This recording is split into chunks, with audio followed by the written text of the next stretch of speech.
Let's get started. So it's a real pleasure to introduce today's lectures, which are part of a 3-day set of events and talks and gatherings to honor the life and science of Leo Kavanaugh. And one of the traditions that we have here in Chicago that started a number of years ago with the Merced was to have some tutorial lectures at the beginning, preceding many of the other scientific talks, to give people an opportunity to gather together around the basic ideas which are going to be elaborated upon in the scientific program. And of course, this particular scientific program revolves around the interests of Leo Kavanaugh, which include, of course, his seminal contributions to statistical physics, renormalisation group, fluid flows and turbulence, as well as many other problems. And so we were delighted that we were able to have 2 lectures today, which will precisely introduce these subjects. Our first lecture will be by Nigel Goldenfeld, who joins us from Urbana-Champaign, where he is a member of the physics department, the director of the Institute for Universal Biology, I believe astrophysical biology as well. He is a kind of pillar in the community of statistical physics, nonlinear dynamics, and applications of the renormalisation group with applied mathematics. His book on phase transitions in the renormalisation group is a text from which many of us have learned the subject and continue to go back to.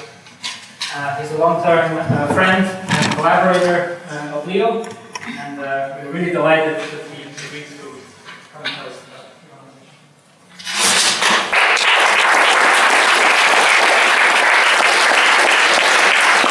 Well, maybe you should save your applause until the end. But I'm happy that we give some now. Thank you very much. It's very nice to be introduced, very nice to be here, and it's very nice to get the opportunity to talk about some of the groundbreaking research that was done at the University of Illinois at Urbana-Champaign by Leo Kavanaugh when he was a professor there. And in this talk, I'm going to try to really focus on the subject of the normalization group and phase transitions from his perspective and with his voice. So here's what I propose to talk about for the next hour or so. So I'm going to start off by talking about critical exponents in equilibrium.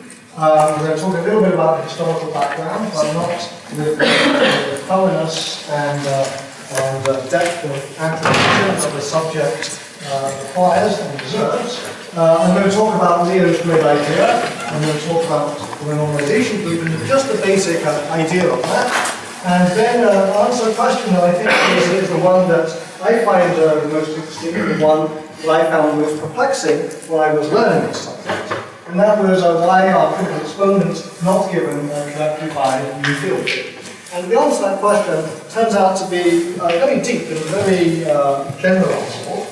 And that's what I want to talk about in the remaining part of the tutorial. So I want to talk about critical exponents out of equilibrium, not in static equilibrium critical phenomena, but even in dynamical systems, spatially extended dynamical systems with no stochasticity whatsoever, but just deterministic equations such as diffusion equations. And because this is really meant to be a tutorial, and in fact I must say that I'm very heartened that this audience looks like an audience of bona fide students and postdocs, and not a meeting of the National Academy of Sciences. So because this is a bona fide tutorial, and what I was asked to give, there will be a homework problem. And then at the end of that time, I want to say a few remarks about universality and minimal models. Because at the end of his life, Leo was very interested in the philosophical issues that the renormalisation group and its developments raised, and in fact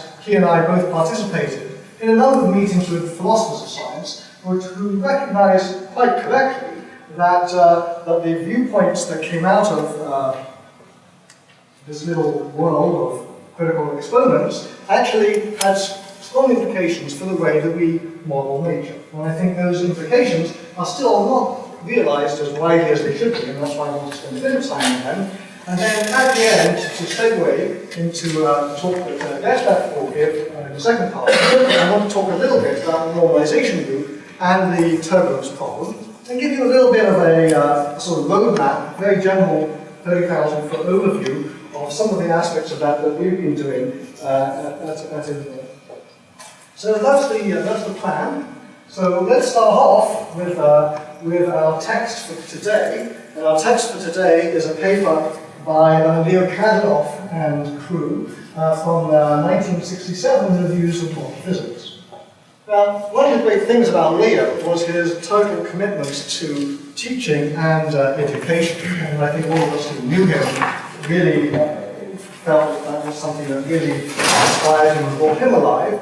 And this review article is an unusual article because it came about, as far as I understand, from a course which he taught, and then at the end, all the students and teachers ended up putting everything together and they wrote a review paper about a subject that actually, at that time, didn't really exist and was just in the process of being born.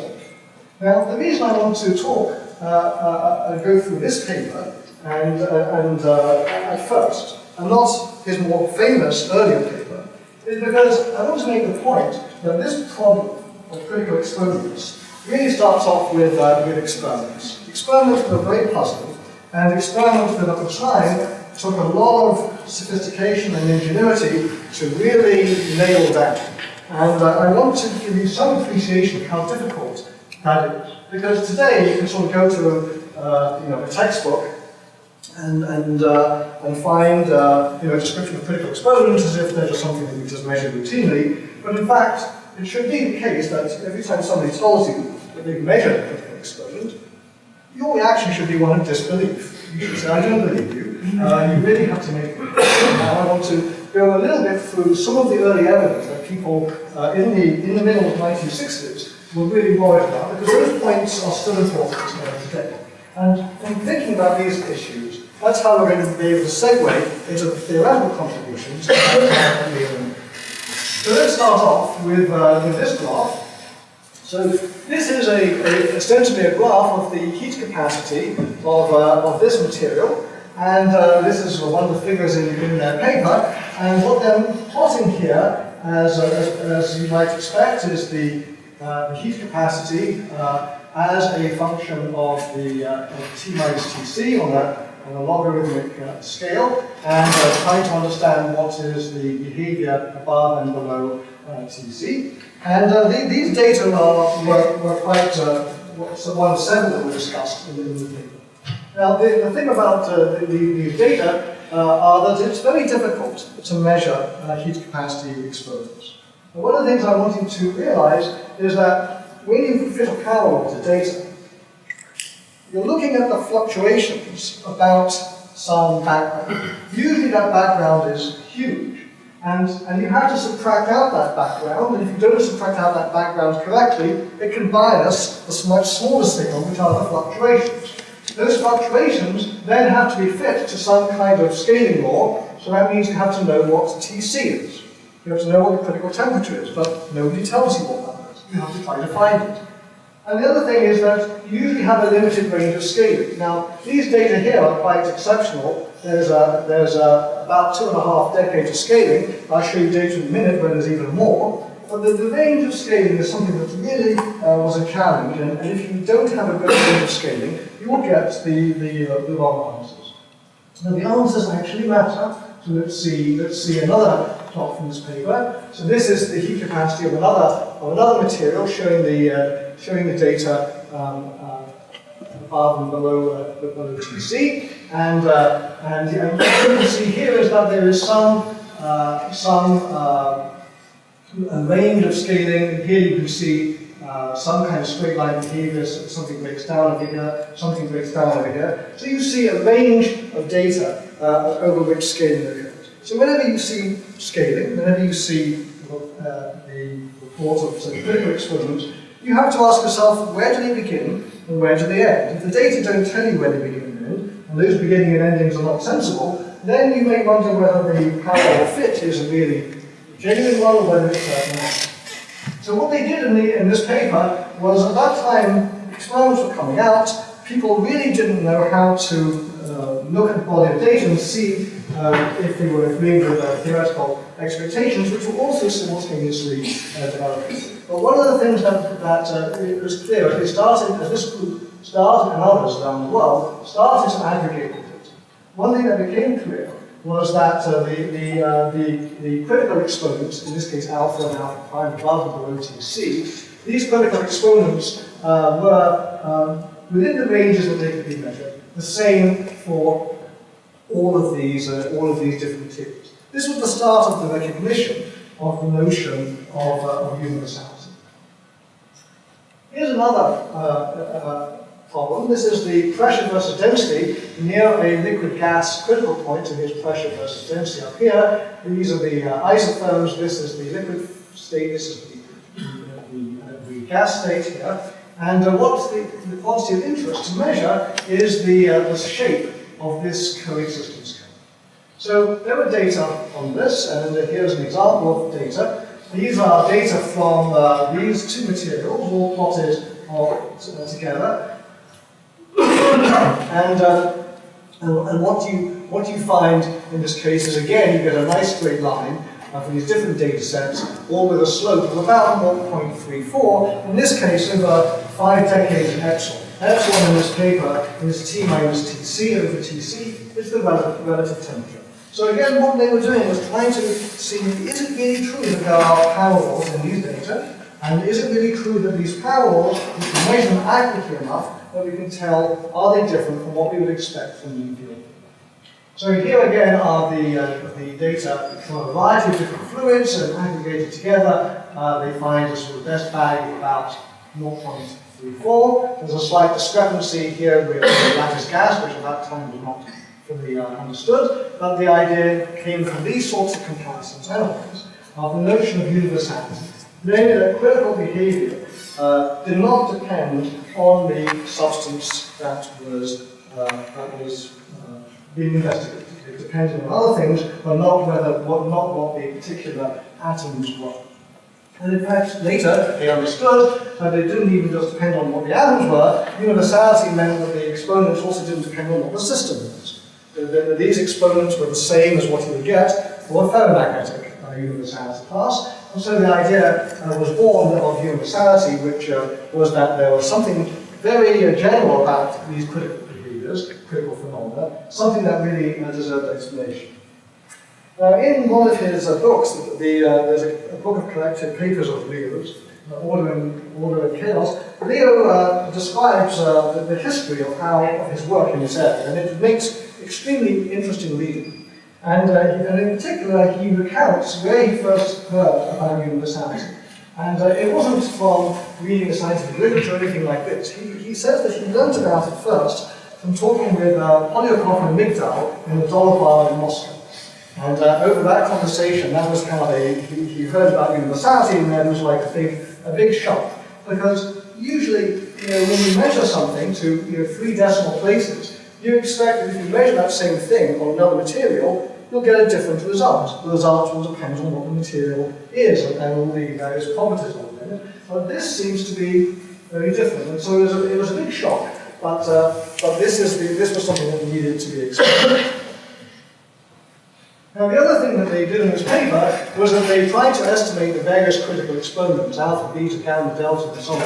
And I'm sure most of you have some understanding of what these exponents tell you about. The heat capacity exponent alpha, the order parameter exponent beta, the susceptibility exponent gamma, the critical isotherm exponent delta, and so on and so forth. And there's a variety of scaling laws, relationships between these exponents, which from thermodynamics can be proven as inequalities, but turn out to be exact equalities at the critical points. And these combination of numbers should all be the same if these scaling laws are true.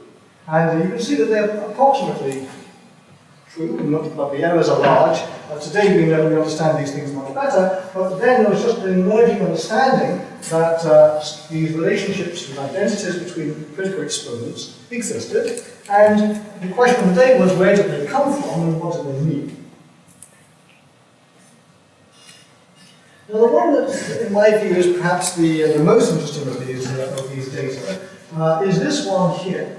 So this is the magnetization versus field for this particular magnet, plotted now in a very interesting way. This is this is magnetization. The horizontal axis is some version of the external applied field. And then the axes are scaled in some way by this quantity sigma, which is t minus tc raised to some exponent beta, in the way that you can see in the caption. And what's important, what's essential about this graph, was that these data all fell onto one universal curve. The data taken at different magnetic fields, different temperatures, different reduced temperatures, and yet, when you plot them in this funny way, not only normally you would expect the data to fill the plane, but they don't. They all fall onto one curve. And this was the thing that was the most interesting thing, and which we will call data collapse, or rhythm scaling, as we call it. And this was the thing where Leo's theoretical work really begins. So here's this is the data collapse law that I just showed you. And the data I just showed you are some of the earliest tests of this data collapse or rhythm scheme. Namely this: M, the magnetization, is a function of external magnetic field and temperature. It's a function of two variables. But when you plot it in the right way, it becomes a function of only one variable. And what's more, the right way to plot it is not just some simple dimensional analysis ratio. It's a ratio of quantities raised to these weird non-integer powers that seem to have no real values. And so the question that really makes the subject so interesting is, where do these data collapses come from? Where do the scaling laws come from? And these critical exponents, why do they have such strange values? Now, the thing I want to say that makes this most interesting, and it's something that Leo talked about a lot in his papers, is this. This is a problem about which nobody should rightly care a damn. Okay?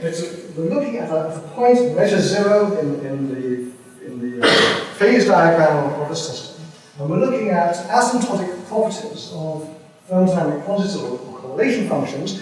So really, who cares? I mean, it's not really going to be very useful to learn how to calculate these things to 3 decimal places and verify these scales. Why did this subject become so important? Now, what Leo would like to emphasize is this. We as theoretical physicists choose a subject, and if we're lucky, the subject that we choose turns out to be a kind of doorway into a whole new world that we didn't realize existed before.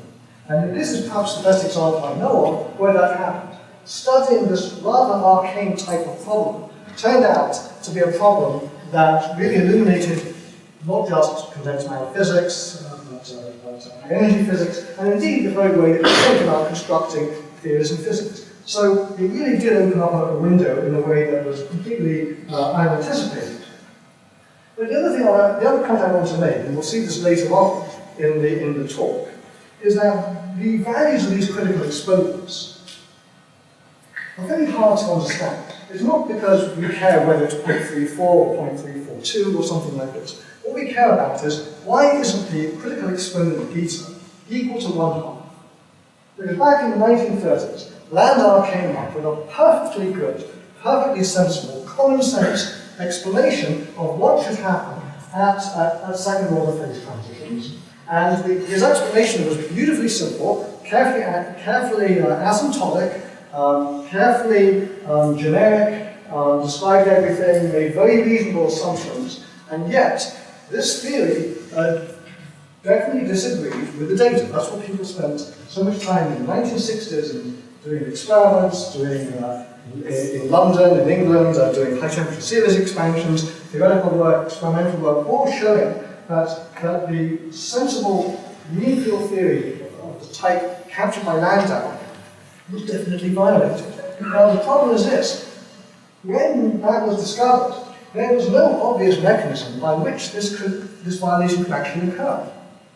It's not like we care about calculating these things in many decimal places for the fun of it, because what's strange is that they're universal, and that they don't agree with mean field theory, and there's no explanation on the horizon about how you can not get the mean field theory results. In fact, as I'll show you later on, sensible, simple dimensional analysis arguments will show you that you have to get the mean field theory results. So the difference between mean field theory and what you saw in the experiments couldn't be explained, even in principle. And that was why this was so interesting. And when the explanation of this puzzle was understood, that helped us to really think about and reevaluate the way that we construct physical theories. That's why this problem is so interesting. Now, here are some, not all, by any means, of the milestones in the normalization group history. Now, I want to emphasize that it's very easy to take a simplistic view of the history of this subject. That would be a mistake. The subject had many contributors from many different perspectives, from numerical work, from theoretical work, from field theory work, from experimental work, and so on. And both in the United States and in Europe, and the Soviet Union, and so, as Leo would also like to emphasize, the whole community deserves credit for discovering these remarkable things. Well, I want to just talk about a particular thread here, which I want to work out by going backwards from Ken Wilson's Nobel Prize paper in 1971. So, for the sake of this talk, for pedagogical purposes, I want to go backwards in this way. So Wilson's work, this is his famous paper, the Renormalisation Group and the Kazanov scaling tensor. His work was really profound and brilliant refinements of Kazanov's scaling work. So Leo's work was deriving data collapse, I've already shown you, from scaling concepts, and the data collapse really was proposed by Ben Whittam in 1965, and connected with a large body of other work by many other people. So I want to tell you about this. Now, one of the things that's interesting is I'm going to tell you the story in this following way. Here's data collapse. Here's Leo's contribution to explaining where that comes from by thinking about the idea of how Hamiltonian changes as you change the scale at which you look at it at, and then Wilson's final form of the normalization group. Well, actually, what Leo says in his book, and as I think he told me at some point as well, he came to these ideas before he learned about the data collapse. Okay, so this is Leo's paper. This is published in perhaps the most obscure place that it could be found.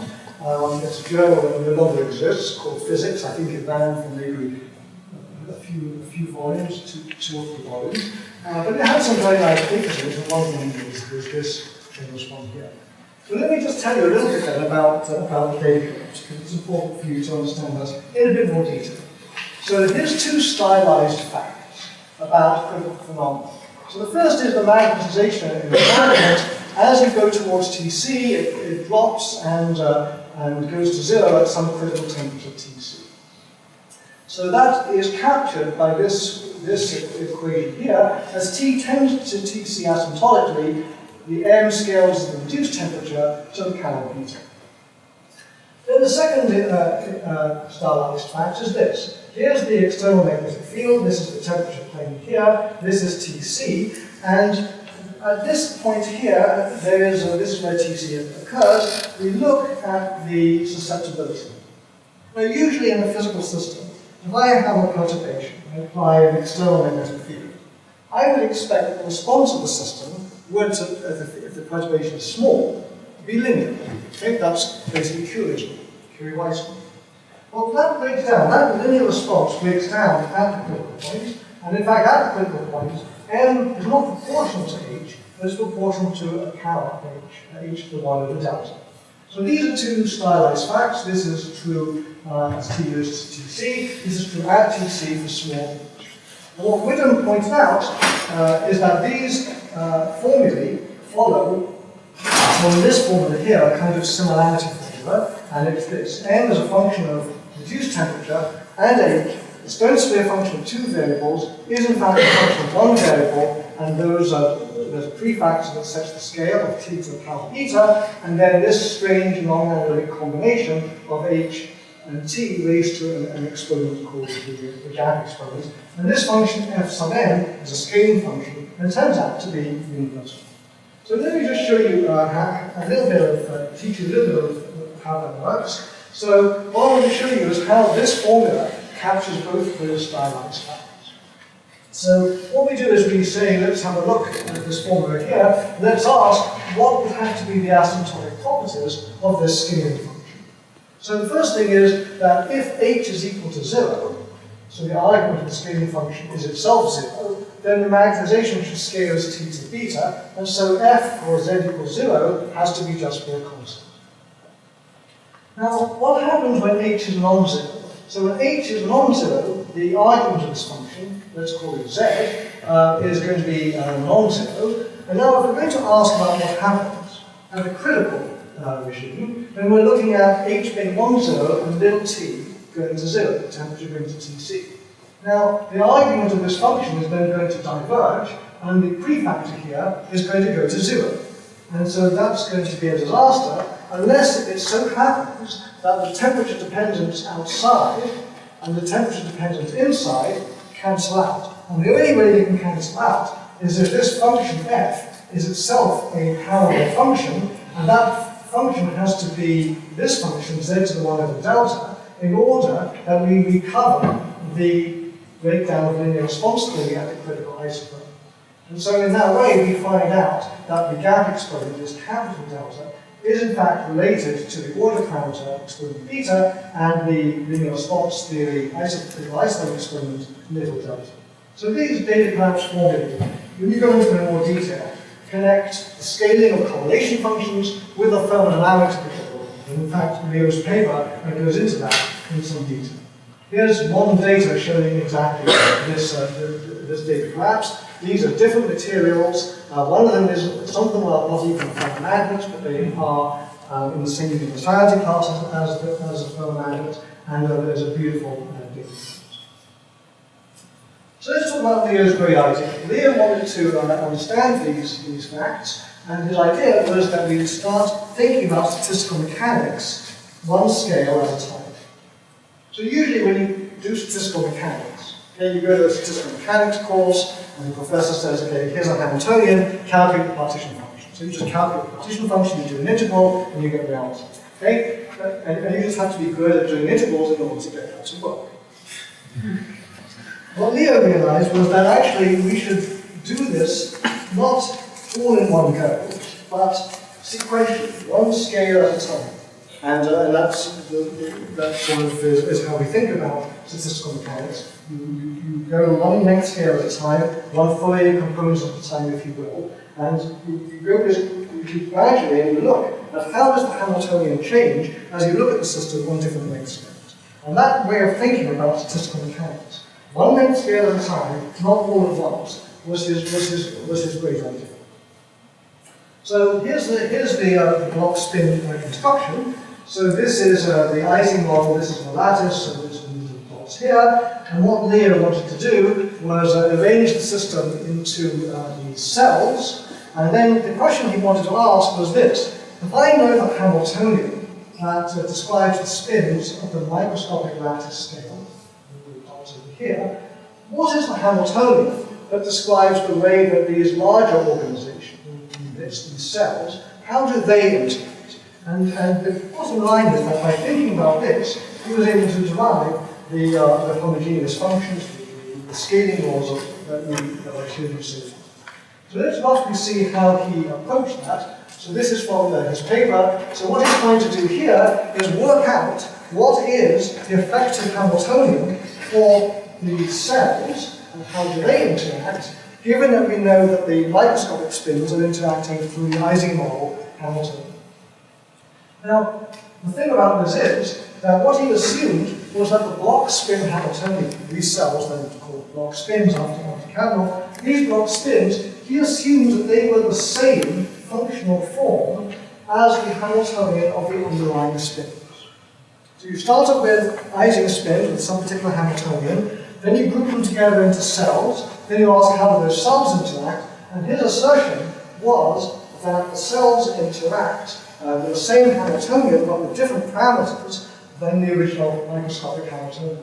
Now, the thing about it is, this assumption that Leo made is uncategorically wrong. Okay? And he knew it. Okay? But he didn't know what to do better. It's a great act of intellectual courage to make this guess, a wild and crazy and obviously wrong guess, but yet understand that there's something about it that is important. And he makes allusions to this here. He says, it seems reasonable to assume this. We assert this with somewhat less confidence in our other statements relating to this model. And you can see very simply that this idea must be wrong. Because suppose you had some crazy system where the spins interact not with their neighbors, but with the neighbor beyond them. So this spin interacts with the neighbor, but with the spin on the other side. Suppose you cook that up. You can certainly write that down as a mathematical model. When you coarse-grain that system, it's completely unreasonable that a big block of spins would then interact only with the spin way over there and not with the adjacent block of spins. It doesn't make any sense because the size of the blocks is much bigger than the space in between the spins. So you can see that this assumption must be wrong, but there was nothing else that you could really do at the time, and so Leo made that assumption. The next thing that Leo did was to ask, well, how does the singular part of the free energy per spin depend upon the size of the blocks? And he really couldn't make any progress with this unless he makes some extra assumptions. So what we're going to assume then is that the epsilon is t minus tc, h is the external field, s is space dimension, L is the dimension of the blocks. So what you assume is that the heat capacity has a parallel scaling with the heat capacity exponent alpha. So that means that the free energy, which remember heat capacity has two derivatives of the free energy, so that has to scale as epsilon to the 2 minus alpha, and so from that you get the idea that as I coarse-grain the system looks as if it is at some slightly different temperature. And how does that temperature change as you coarse-grain it? Well, he argued and showed that that would probably have to be some parallel function of the system size.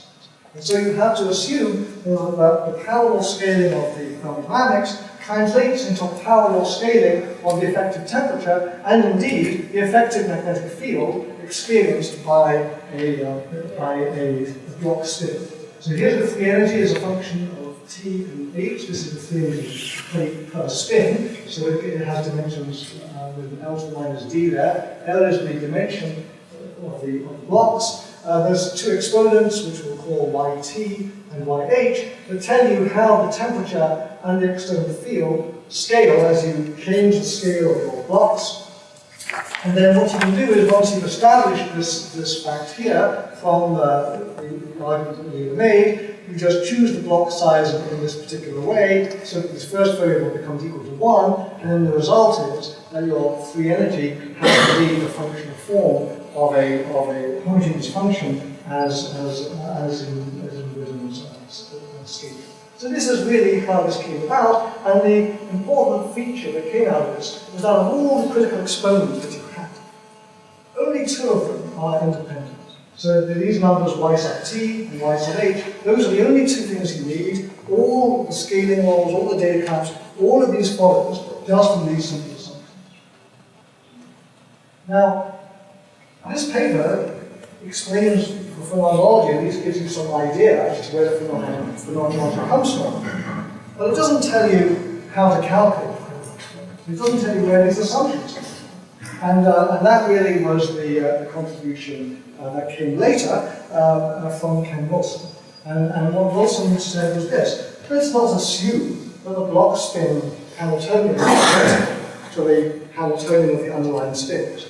It's going to be different, so let's ask how different is it going to be?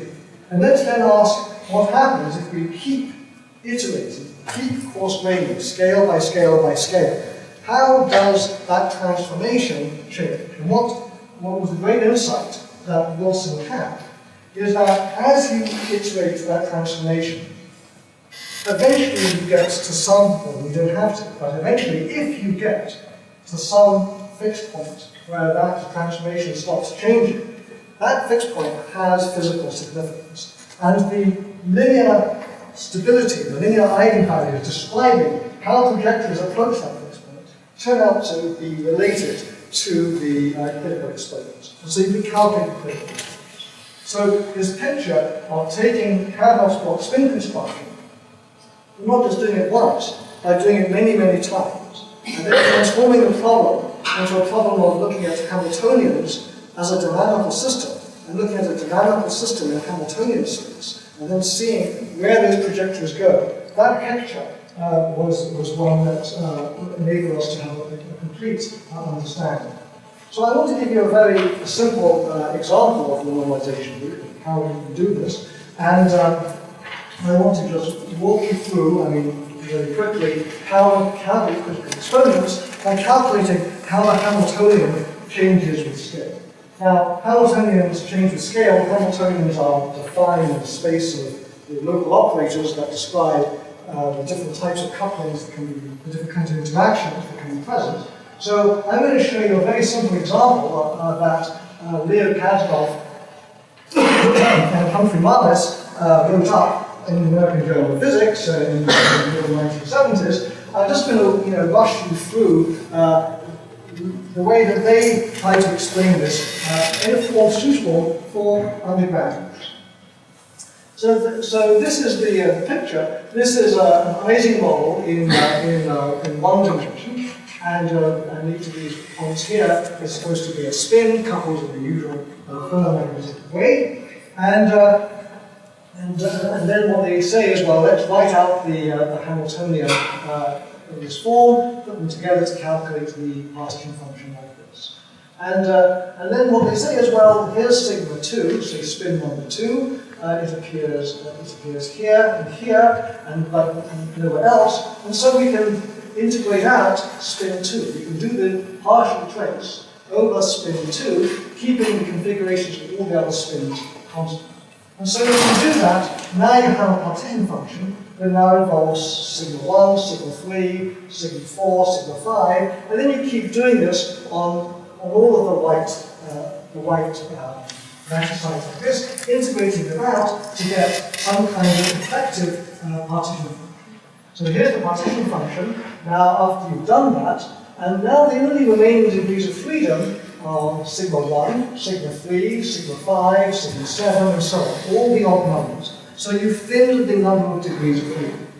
This process is a version of what's called decimation. There's many, many different techniques for doing Kasdorf block spin constructions, for constraining, integrating out degrees of freedom. This is just a very simple one in real space that it's possible to do. So then the idea is to try to take this partition function, and you can see that it involves these terms here, the sum of terms times the sum of terms times the sum of terms, and so on and so forth. And what you'd really like is to do this. Take this and beat this down in some way so that each of these terms looks like it is actually a component of the partition function of a different system. So what you want to do is write down this first term, this sigma 1 to sigma 3, e to minus sigma 1 to sigma 3, as something, some new coupling constant, times just sigma 1 to sigma 3. So you can kind of see that if you can manage to do that, then this would have the interpretation of an effective Hamiltonian. You're back to an Ising model Hamiltonian, and now you've got a new coupling constant came up. And so you can go and do that, and you can, in fact, in this example, you can exactly solve this, and so you can write down the partition function now exactly in terms of these new variables, sigma 1 and sigma 3, now forced into the form of like an effective Hamiltonian. Now, because the Hamiltonian is now beaten back into the form of the original Ising model Hamiltonian, that means that if you take this new Hamiltonian with different coupling constants, but solve its partition function, you have to get the same functional form for the free energy as you would have done from the original system. That was, in fact, Kasdorf's original argument in his block spinning paper, that if you have the same Hamiltonian, even if it's on different scales and with different coupling constants, functional form of the free energy per spin that you get must have the same functional form as the original Hamiltonian. And so you get a recursion relation from a system with half the number of spins and the new value of the coupling constants and the original system.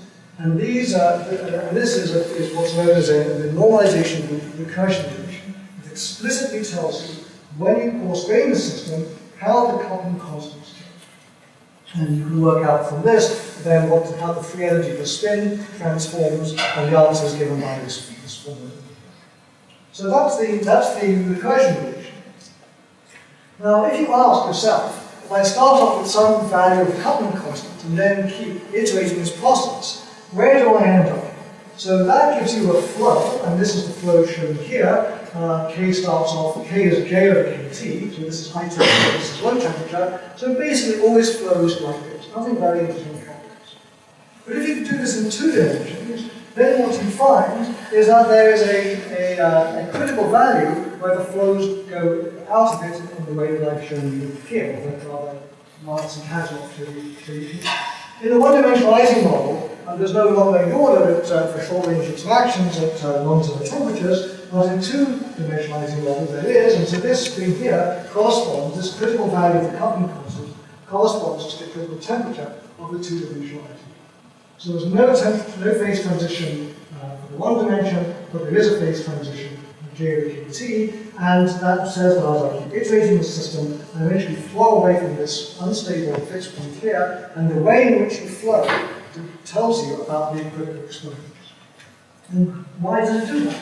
Well, because if I've got the free energy, and I showed you a few minutes ago the exact formula for how the free energy transforms, then I can differentiate that and get the heat capacity, and so I can simply read off the critical exponent for the heat capacity in terms of the derivative of how the coupling constant changes at the critical point. And that's a simple formula that you can derive with high school algebra. And you can then compute this number for the transformation that we've done, and you find this exponent. So that's the essence of the renormalization group. Now, as I told you, it's interesting not just because you get some funny non-integral values, but the question is, why doesn't it feel good? So I want to talk about that because, in some sense, to me, that is the central mystery, not how you calculate critical exponents. So the answer is going to be scale interference. So if you're sort of sitting in a bar with a bunch of condensed matter theorists, and you're talking about phase transitions as one of them does, somebody's going to say, oh yes, well this is a critical point. So the only important length scale in the problem is the correlation. And you hear that all over the place, in bars all over the planet. But it's not true. If that were true, if that really were the case, then in fact you wouldn't get the critical exponents that you see. In fact, it's wrong, and it's wrong because it misses the key point about critical phenomena. And that key point is what I like to call scale interference. So here's the quickest way that I can show you and make this point. So this is one of my semi-classical slides. It's made on the transparency and then photographed and put into PowerPoint. There's a slide to the right to carry the bag when you're on the computer. So this is an example. This is the 2-point correlation function for the order power of 5 between 2 points in space. And if you look in page 113 of any good textbook on phase transitions in the renormalization group, you'll find that at TC, the 2-point correlation function will transform to go as k to the minus 2 plus eta. And k to the minus 2 is in fact what you would get in Landau theory, and eta is the anomalous dimension, the anomalous exponent that occurs in the correlation function. So this is the sort of statement that you see, but it can't possibly be true. So let's see why.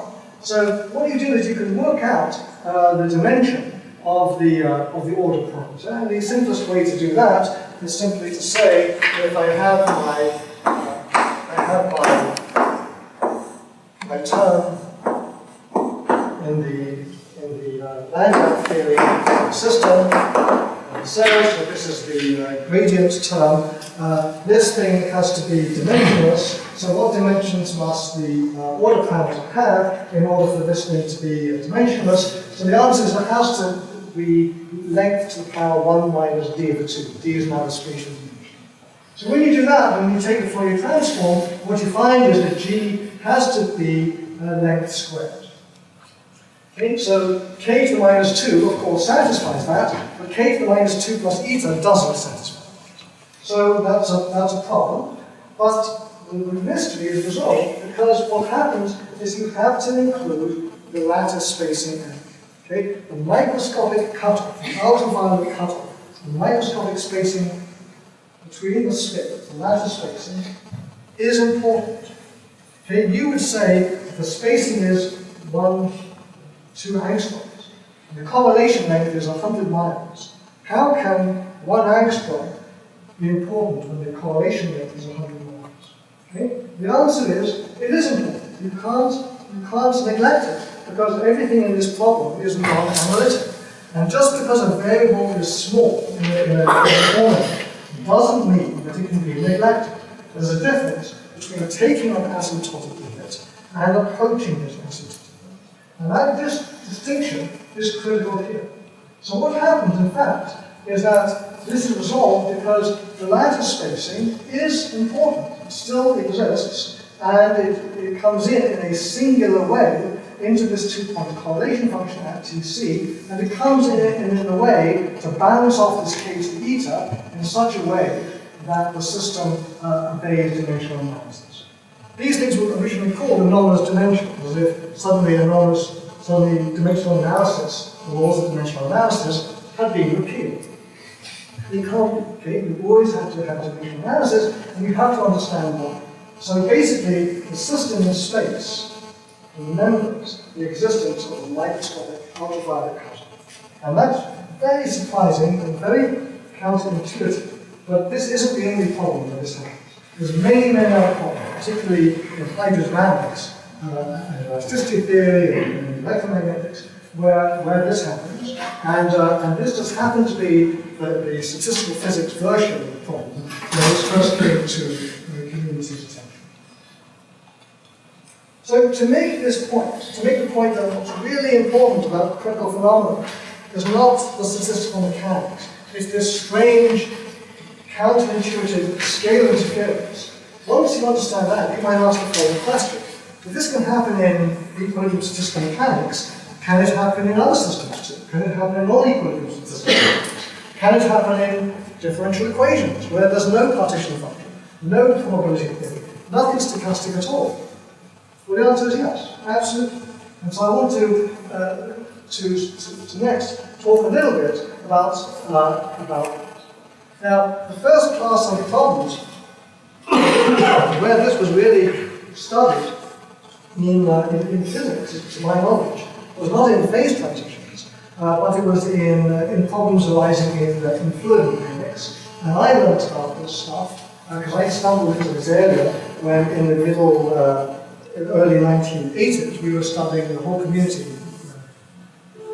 Langer, myself, Kazanov, Pierre Holmberg, many others were studying what was then the sort of nascent field of pattern recursion. And we stumbled across problems where there were extraordinary singularities and non-analyticities. And a lot of this work connected with work in the Russian mathematical literature by people like Allenblatt, Zeldovich, and many others. So let me give you an example now of how one can see critical exponents in an example that you could do in high school and you could have learned about on your mother's knee, and namely just the diffusion. Okay, so if you want to learn about quantum electrodynamics, this is by far the easiest way to understand the normalization of the normalizations in QED or one of the engaged theories is from this very simple example. So let's put a problem where we have a diffusion equation that starts off with some initial shape like this, some kind of bell-shaped curve, with some width L and some mass M, area under the curve of mass. Okay? And we'll assume that this is a Gaussian, just for the critical purposes. So then if we want to know how to propagate this forward in time, we know that the solution to that is that it goes like this: the initial mass e to the minus x squared over 2 kt plus L squared. There's a diffusion constant that really I should put in on the slide. T plus L squared. This is the solution for any given time, starting from this initial solution.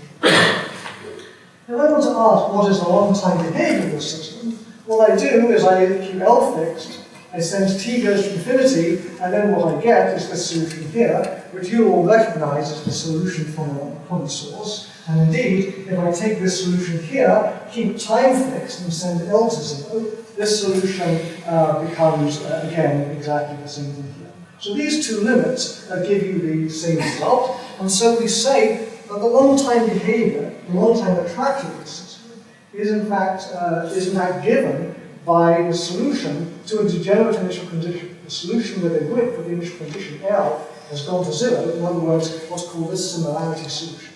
The solution that corresponds to a delta function initial condition. Okay, so that's very simple. Now, if we were to try to do this by dimensional analysis, how would we do it? Well, what dimensional analysis tells us is the following. It tells us one thing and one thing only. Physicists, of course, have been taught things wrong. So the physicists have been taught to think of dimensional analysis in a slightly different way. So let me explain this. Let's suppose I have some physics problem, and I can express it in my physical variables. Then what I'm supposed to do is I take the problem, express it in terms of dimensionless variables, like pi, pi naught, pi 1, pi 2, and so on. This is after Buckingham's pi theory, Physical Review 1913.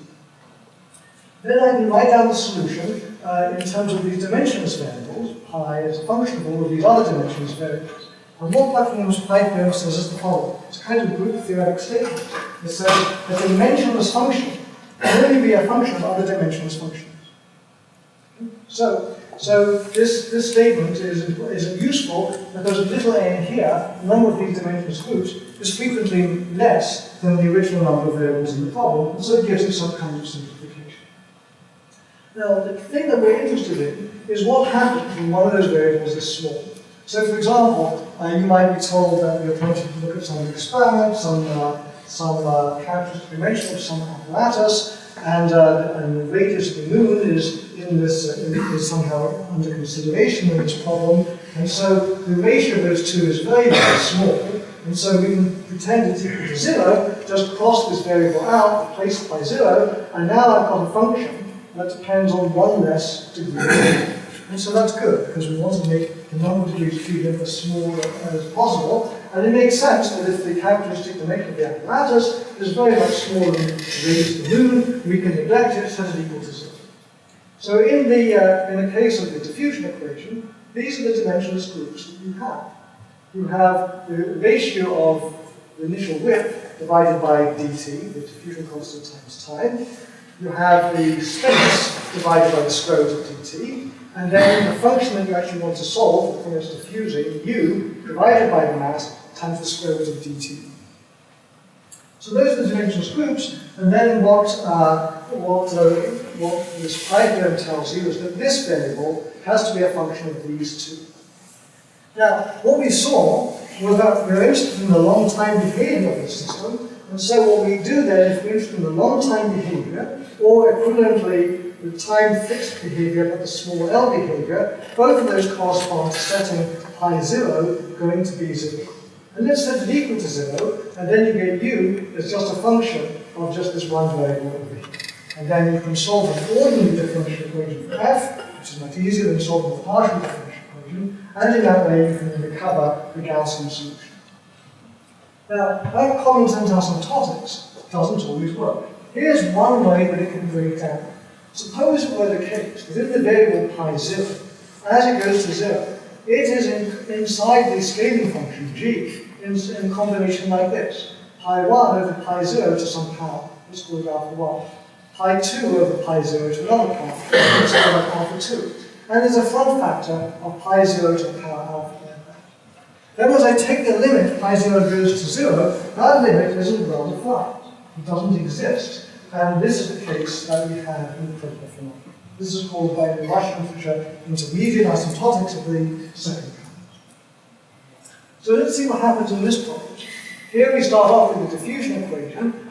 Now I've written in the diffusion coefficient d. I apologize for not having done it originally. Now what we're going to do is we're going to make a change to the problem. The problem now is fluid diffusing, not through space or whatever, but through a sponge. Okay? Now a sponge is an elastic plastic porous medium. That means that as the water goes in, it expands, and then when you squeeze the sponge, the water goes out. But that process is not reversible. It is plastic. Well, why is it reversible? What happens is, if I have a porous medium, when the water flows in, it fills the pores. When you squeeze it, the water goes out, and so you think the pores are empty, but they're not. Because a thin layer of water is still stuck in a wetting layer inside the pores. So if you look at just the water going in and the water going out, they don't balance. So it seems that the water flowing in and out of this medium doesn't have a conservation. And that's described here. If the pressure in this fluid, so U is now going to describe pressure, if the pressure is increasing, there's one value of diffusion coefficient. If the pressure is decreasing, there's another value. We'll write that other value as a half into 1 plus epsilon, because later on we're going to do an expansion in terms of epsilon. So now what happens is when I look at my solution here, so the green part, this part here, is where d2u by dx squared is negative, here is where it's positive, and the point is that these two regions of the curve have different diffusion coefficients, like here and here. And because this equation can't be derived from a local continuity equation, you can see that the mass of distribution is not conserved. It's weakly broken in epsilon small. Okay, and now you can prove that, and the answer, and the way you do it is this. The naive thing that you would do as a physicist is you would say, okay, what's different about this Barenblatt equation, the Barenblatt-Szyszynski equation, compared to the original diffusion equation? Actually, not much. Because all I've done is add one more dimensionless parameter. So you would say that u as a function of space and time, as time goes to infinity, should look as like it did before, but now I've got this extra parameter here, epsilon, which is dimensionless, and makes it in a scaling function. That would make perfect sense. So then you say, okay, let's try it. So you take this functional form, plug it into a differential equation, and now you have two ordinary differential equations. One for the green region, where you've got this value of diffusion coefficient, and one for the red region, where you have this value of diffusion coefficient. Then you take those solutions and you max them to try to get a continuous function with continuous derivatives, and you find you can't do it. You don't match, you get 0 equals 0. So you say, okay, well, seemingly, this is one of those trick problems that mathematicians always like to give physicists, where the problem is not a well-posed problem, and it doesn't really exist, and so that's why they want 0 equals 0. But you can easily prove that there exists a unique solution of this initial value problem, which is continuous second derivative. That's easy to prove. Even a physicist can understand the proof. So what's happening then is that this functional form is wrong. And now what I'm going to show you is that there is no longest dimension that comes in here, and that's what we're looking at. So let's see how to do it. Now I'm not going to show you the full way of doing it by Green's functions and integral equations and so on. Let me just show you a heuristic way to do it. Start off with your solution written down in this parameterized formation like this. We're going to assume that epsilon is small, so that the removal of mass, the way that the fluid gets stuck in the pores of the medium, is happening very slowly compared to the spread. So it's an adiabatic limit, and in that adiabatic limit, the system is going to expand outwards, adjust the profile to be some kind of Gaussian profile, expand outwards, adjust the profile to be a Gaussian profile, and so on and so forth. And so we can therefore say at any given time, it's going to look just like the original Gaussian did, the time-dependent Gaussian, but now n is not a constant, but is a function of time. Well, that's not much use, unless we have a formula for the mass as a function of time. So we need an equation of motion for that, and we can easily derive one. Because the mass of distribution is just the area under the curve, the integral of u. So its time derivative is the time derivative of that, and we're going to write this time derivative as a diffusion coefficient in space times the second derivative. Now what does that diffusion coefficient in space look like? Remember, here's the profile of the diffusion that we talked about. The diffusion profile, this is the green, this is the red. There's two different values of the diffusion coefficient. One here and one here. One here and one here. This boundary surface goes outwards as the square root of time plus L squared plus terms of order epsilon. So what we can say then is that since this diffusion coefficient is essentially a step function, if I take this functional form here, integrate it by parts, I get the derivative of the step function, and the derivative of the step function is a delta function. So I just find that the derivative of the mass of the distribution is epsilon times the first spatial derivative of this shape, evaluated at this moving boundary. Here's the solution, and we just have to substitute that in. Here's e to the minus x squared over 2t plus l squared. We're evaluating this at t plus l squared. We have to differentiate it. So when we differentiate it, we plug t plus l squared into here. The squared part cancels out this t plus l squared. So you get e to the minus a half. You get a t plus l squared on the bottom from this part, and then and the derivative, and then you have m itself. So the dm by dt is minus epsilon over the square root of 2 pi, e to the minus a half, and basically 1 over t. Well, that's a differential equation that you can learn to solve on the orders need, and the solution to that is just n as a function of time. It's just simply a power law, and that power is epsilon over the square root of 2 pi. So what we've learned then is that the solution to this differential equation is a function that scales not as t to 1/2, but as t to the half plus alpha, where alpha is epsilon over the square root of 2 pi e plus higher order times epsilon. And the other thing is, this solution depends upon L, the width of the initial distribution. So finally, the solution looks like this, and the width of the initial distribution is still in here. You start off with your stuff starting to diffuse 1 centimeter. You wait 100 years, it's diffused out 1,000 miles, and it still remembers that it was initially 1 centimeter wide in the distribution.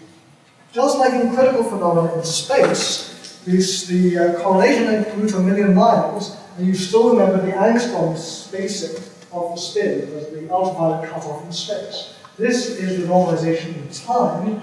What we have in critical phenomena, in equilibrium critical phenomena, is the normalization in space. So these things are the same. This is an anomalous dimension, same way as you get in critical phenomena, but in a partial differential equation.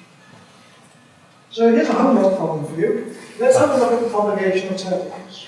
We start off with turbulence stuck between these two boundaries over here. We create some turbulence. So William Irvine is trying to do this experimentation, and then what happens is you create the turbulence, you create a little burst, and then the turbulence is going to spread. How is it going to spread? Well, the turbulence is going to spread in the following way. Let's look at the kinetic energy produced mass. The kinetic energy produced mass is going to obey an equation of d T equals something.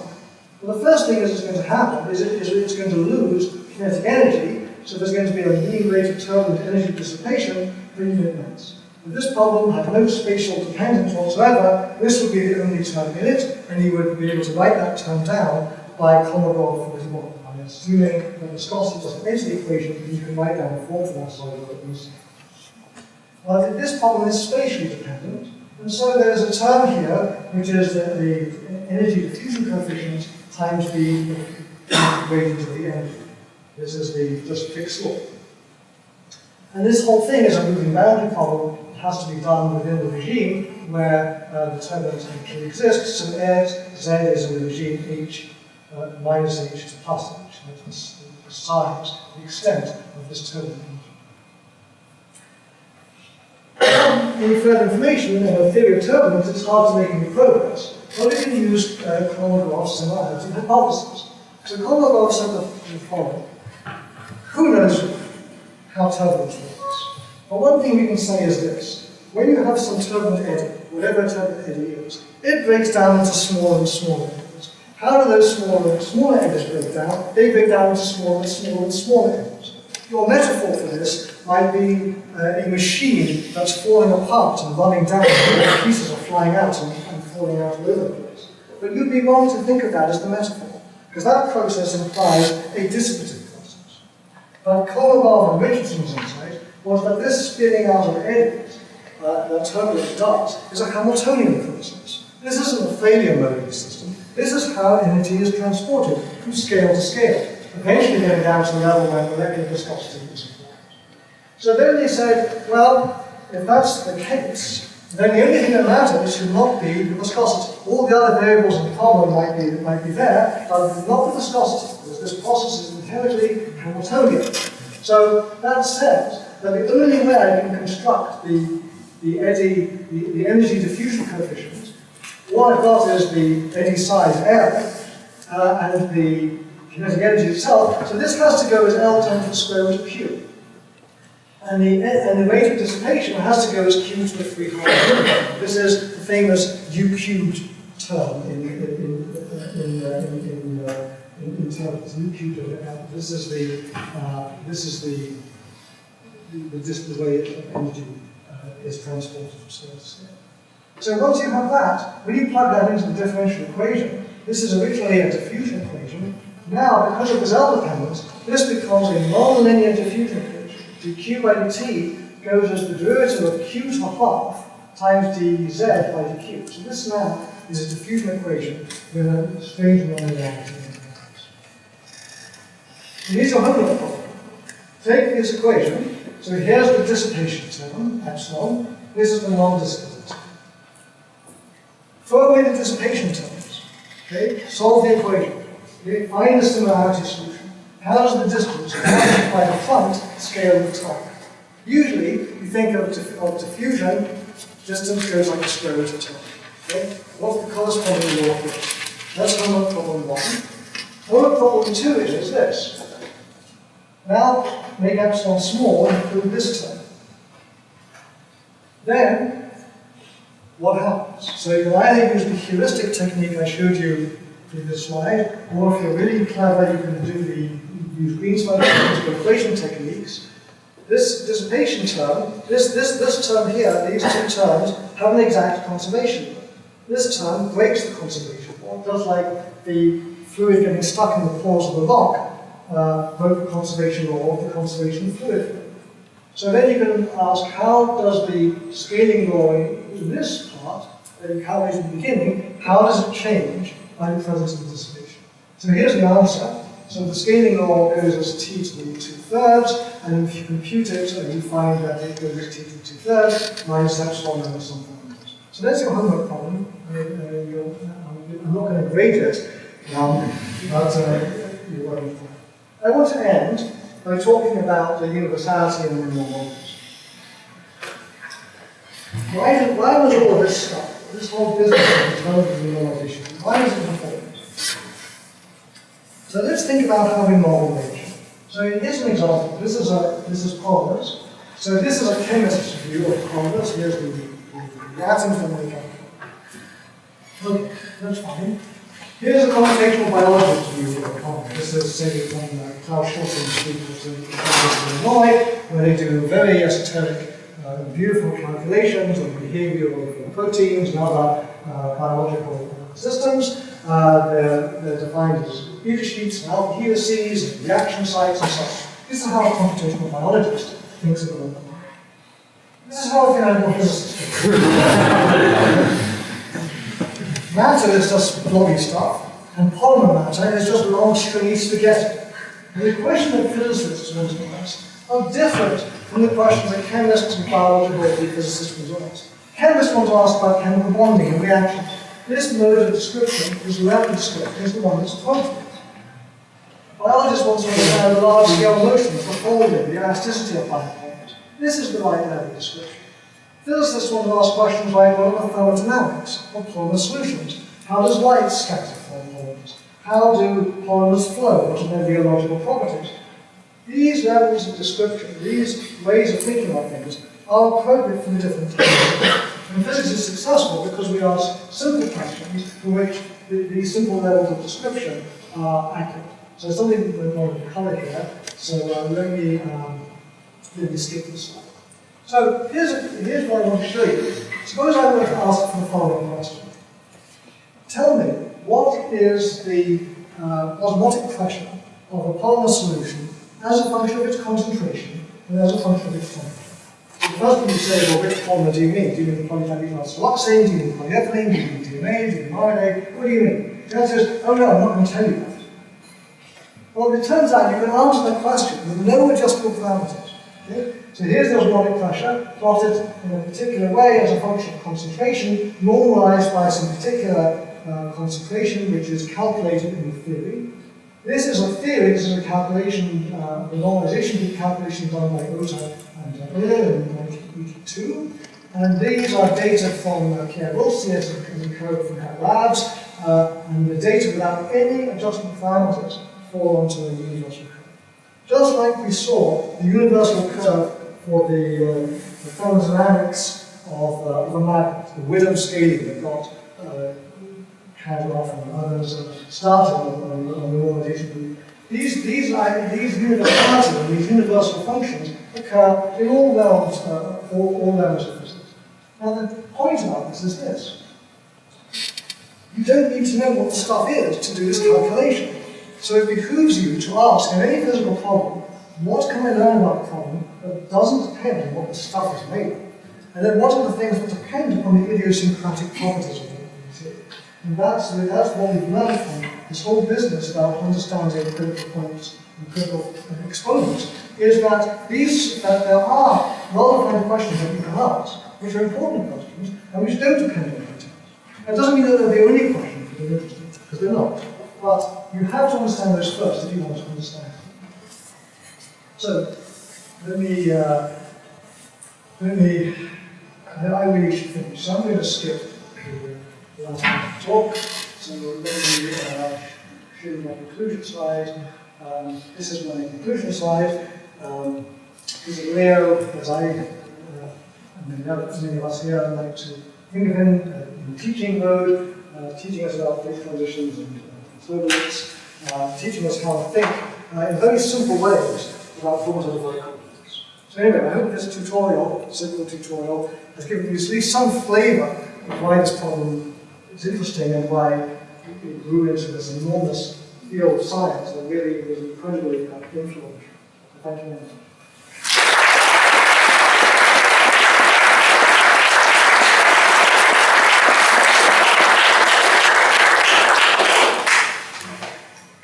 Time for a few questions. Anybody solve the homework problem? And one question, you mentioned this, in the problems, first of all, you mentioned two very strong. One was the analogy between intermediate asymptotics and the renormalisation. Yes. It's not an analogy. It's not an analogy, as you showed. How far does it extend? In other words, for any one problem, is there always the problem in the other case? Is there really an asymptotic problem? Can we always write down the equivalent problem for every renormalization problem? So the question was the connection between intermediate asymptotics, the sort of differential equations you were thinking of. You know that formalism and then put it more on. Well, I don't think so. I don't think it's an analogy. I think they're the same thing.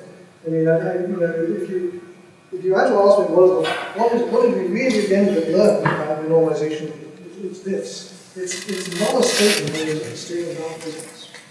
Well, I really believe it's a statement about mathematics. And the reason why I say that is the following. So universality is great because you can predict these things, you can understand things, you can understand the diagram, you can calculate critical exponents, you feel really good about this. And in fact, in the work, I didn't have time to show you for these reasons, where we apply the same kind of thinking to understand the phase transition to turbulence, and in fact, fully developed turbulence. I was discussing this with Hong and Chi, one of my students who's here in the audience, and we really figured out all the scaling laws, everything that happened right at the onset of turbulence and pipes, so then it was around 2000. And we really understood it, and she said, I'm very disappointed because we haven't learned anything about turbulence by doing it. Okay? Because when you understand something that's universal, then you've learned nothing at all about what's actually going on underneath. Okay? It's the double-edged sword of universality. Universality is great for understanding the macroscopic consequences of things and for knowing what the answer is. But then, the fact that it's independent of the details means that if you really want to understand something about the details, you haven't learned anything about them. So the real world, universality is this double-edged sword. Things that are universal mean that it's very hard to go down to smaller scales to understand what's going on. That's why it's hard to do, quotes, fundamental physics. You go from large scales to smaller scales to understand the fundamental laws of nature. The standard model of strong and weak electromagnetic interactions, and smaller scales are further and further down. It's hard to go in that direction because, in fact, when you go in the opposite direction, pretty much everything is universal. And so everything that is on the small scales doesn't matter. So you have to design experiments and things to prove the microscopic, and they're hard to get at because of the insanity. So in a sense, I think what you asked about intermediate asymptotics and maybe sort of classification of singularities. Yeah, I think every kind of singularity you can imagine are problems in which you exhibit these things. And in the end, the technique of the normalization group is a way of taking an approximation scheme for a problem, whether it be statistical mechanics or differential equations or pattern-forming problems, taking an approximation and then imposing on that approximation an exact symmetry of the solution, an elite group symmetry, which is what the normalization group equation tells you about. So I think it's a sort of general mathematical principle, and that's why these things are implemented. So that's the answer to your question. So William's question was difficult, but my question may be even more difficult.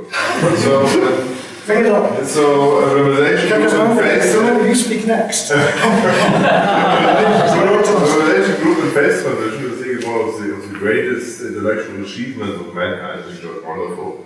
And you want to keep it alive for the future. And I mean, Pierre worked on it actively as a researcher. I only got to know it in the classroom. The younger people also got into the classroom, but it's getting less and less. Yes. And you want to, because it's not an active area of research anymore, it's soft, it's beautiful, but how to keep this great intellectual achievement for the next generation? I mean, we see examples of great intellectual achievements, all these, say, special functions in the 20s of this century, they're basically all gone, because they're no longer taught, and there's no research done on this. How to keep this for the future generation?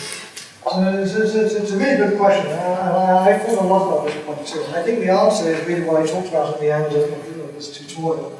Because I think the way you keep it alive is not by saying, let's work on ever increasingly hard Hamiltonians and calculate their critical exponents and critical problems. That's definitely not the thing to do. The thing to do is extract what is the moral of the story. What did you really learn from this exercise? And that is that if you want to study complex problems, there are sometimes, in well-controlled ways, simplified descriptions which you can use to understand things you couldn't otherwise do. I do this in some of the work I do in biology. I've done this in some of the work I do in material science. I've talked here many times about how I can do materials modeling using these sorts of techniques, using phase field crystal techniques and other simplified techniques motivated by the normalization. And so I think the way we keep it alive is by how we use the conceptual framework in problems that are very boundaries between disciplines where the excitement is generated. And so I think Leo tried to do that too. I mean, if you look into his volume 1 of his Order and Chaos collected works book, the first half is about the stuff I showed you in this talk, and then there's another paper, 1990 Physics D, I think it is, where he starts saying, how do we start applying these normalization group ideas to turbulence? Because that was a problem that he and Bear and you and me and others were interested in. And today I think there's other areas where these things can be helpful. And the point about it is that it's very non-intuitive, that you can take a very complex problem and find simple solutions. I have another talk I give about the landscapes of geothermal hot springs. These are incredibly complex landscapes. They're formed by a very complex interaction between turbulent flow, deposition of calcium carbons. And yet, the large-scale structure and the shape and the morphology of what you see in the landscape is something that you can understand precisely by a very simple normalization group inspired model. And so I think the way you do it is by understanding how this field, the critical exponent problem, how that then influences the way you think about physics and then apply that in new and active forms. So, those two questions. Any questions from students? No, not National Academy members or scientists. Students are supposed to be curious and to answer problems, but really do not even ask questions. No questions from students?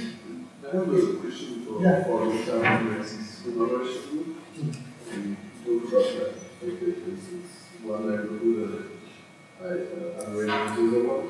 I remember for the 2D lattice, when on a high average, you get different answers. For the critical experiments? For instance. Yes. Why?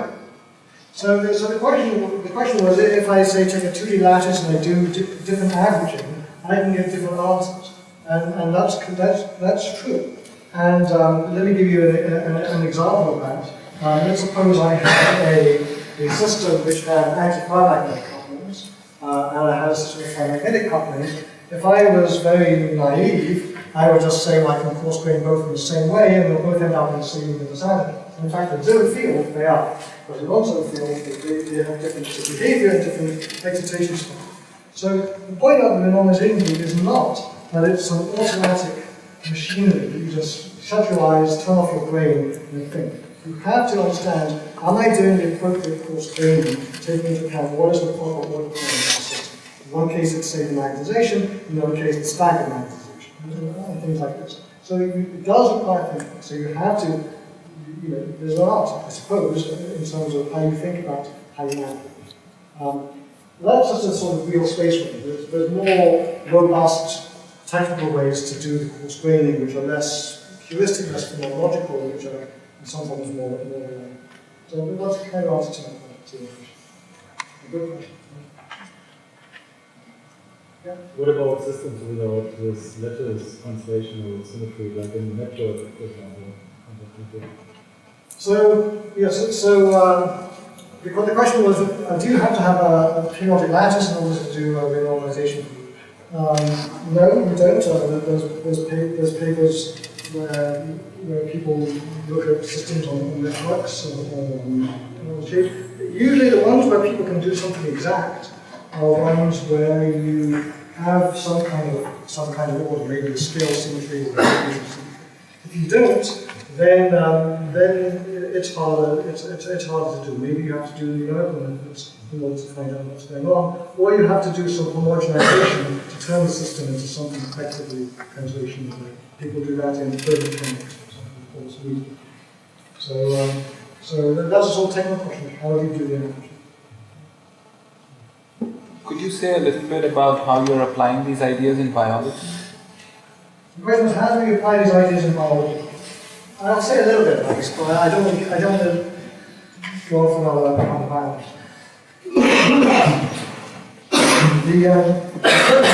So perhaps the most interesting area is the evolution of the genetic code.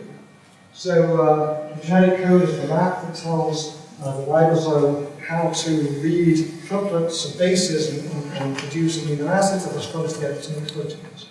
And the genetic code has interesting properties. It's universal across all of life.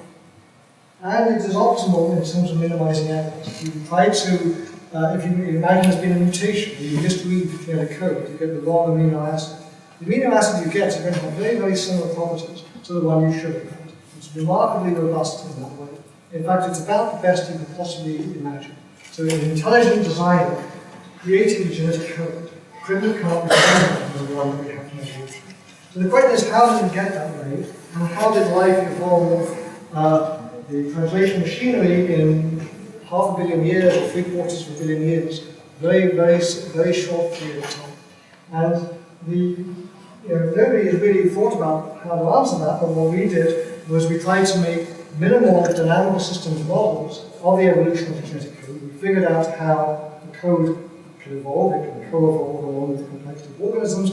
We wrote down the simplest dynamical systems that could possibly describe this kind of thing, and then what we discovered was that only if we included a certain type of long-range interaction, known biologically as horizontal gene transfer, the transfer of genes from organisms that are not related to one another, only in that way could we account for the speed of evolution, the universality of the genetic code, and its optimality. All of those things dropped out of a very simple dynamical system model for this very complex abstraction, which is the genetic code.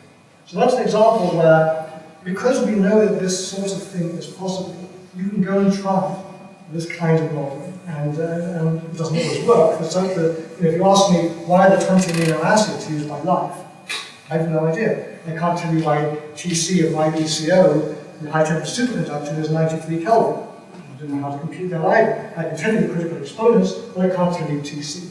I can tell you how the genetic code evolved, and I can tell you that the phase of life 93.8 billion years ago had to have been characterized by mass horizontal gene transfer. Well, I certainly can't tell you why there's 20 amino acids or in which order those amino acids enter the genetic code. So there are some questions you can answer by this sort of way of thinking, and there's other questions where you have to leave it to the chemists and the biologists. So that's one answer to your question. Thank you.